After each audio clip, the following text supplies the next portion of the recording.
فالحمد لله عوضني ربي ولقيت هالخاتم. شكله صراحة غريب الخاتم. السلام عليكم. هذا أكثر خاتم قالوا لي في عمل، في حرز، في سحر، في طلاسم، في مدري شنو.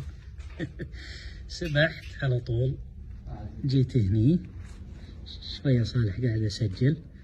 تمسك لي تلفون لو سمحت؟ بس شوف ما شاء الله شوية صالح بس امسكه. هذا سحر الله العالم. لا قربه قربه قربه عشان يكون واضح. أنا بغمض عيني. تخاف؟ اي والله. لا اذكر الله ما في خوف ان شاء الله. بسم الله. أعوذ بالله من الشيطان الرجيم. صدق سحر. هي لا يطلع مبعين. هذا لزقت عن زرد. وقفه ما عنده كبره. يلا قربت صالح؟ لو ما عليك امر بس قربه عشان نطلعه. بسم الله. مبعينه.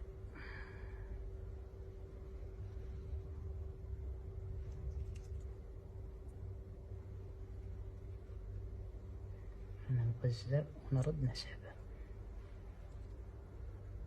ايوه طلعنا. هذا يمكن يكون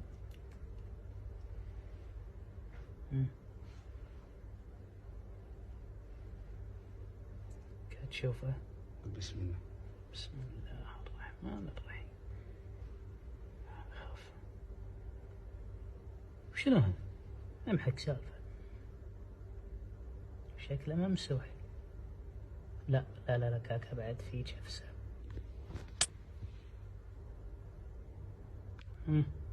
يلا. هذه جفسه. شوف قرب الكاميرا. قرب الكاميرا. الله مكتوب. بعدين شنو؟ محمد. الله رقم 4، بعدين 3، 35، 38، 31 و30 و8. شنو مكتوب هني؟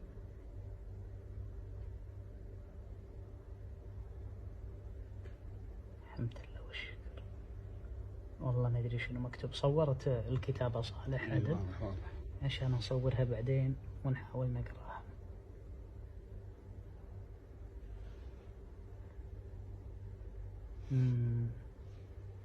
بسم الله. يبطل بإذن الله. إن كان سحر الله يبطله. نشوف مخشوش كذي ومقطوط في البحر. مقطوط بالبحر كان عند الأسكلة مكان صوبة صخر. وما شاء الله المتابعين أكثر ناس يعني أكثر تعليقات جتني على هالخاتم. وبالفعل قالوا لي تقدر تفتحه على جنب وفتحته. ولقيته عند الأسكلة. يعني أنا ما أحب أروح هناك عند الأسكلة صخر منو يسبح. فمن الزهقة قبل شوي كان مزاجي سيء يعني. فجيت سبحان الله وساقني الله لين أجي لهذا. فعاد إن شاء الله الحين نقرأ عليه المعوذات والحمد ونحرقه وخلاص إن شاء الله. شكرا يا أبو أحمد. طفوا التلفون. قرينا وحرقنا والله يكفينا شر.